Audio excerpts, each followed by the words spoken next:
Namaskar class and welcome back to your chapter Understanding Secularism.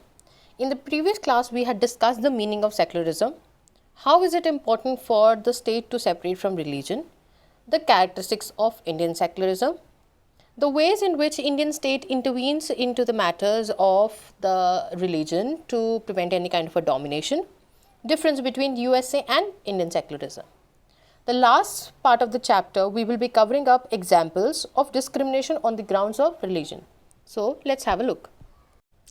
History provides us with various examples of discrimination and exclusion that have taken place on the grounds of religion.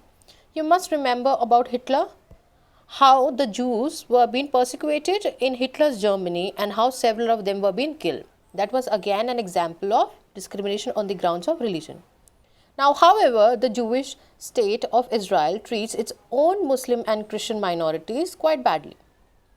In Saudi Arabia, non-Muslims are not allowed to build a temple or a church, etc., and nor can they gather in public places for the prayers.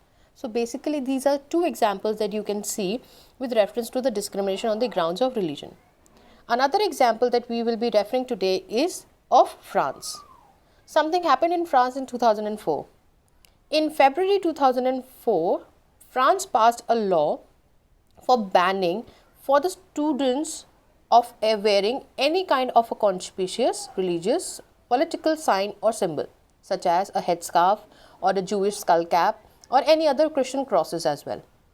Now, what did the law stress upon? This law specifically was being a kind of a restriction for the immigrants. Now, who were these immigrants? These immigrants were being the people who were being brought to the country to work when France was being facing a shortage. So, these were the people from former French colonies of Algeria, Tunisia or Morocco, and they were specifically being given visas because France was been having a shortage of workers.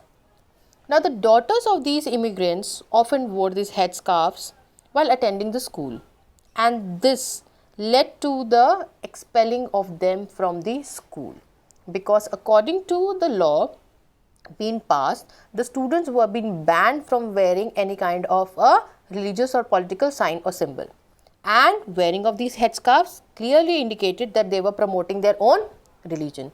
In turn, the government took up a step where they were being expelled from their school as a sign of a punishment being given to people for not following the law. Thus, we can see that how the discrimination in religion has been taking place across the world in various aspects. Thank you, class.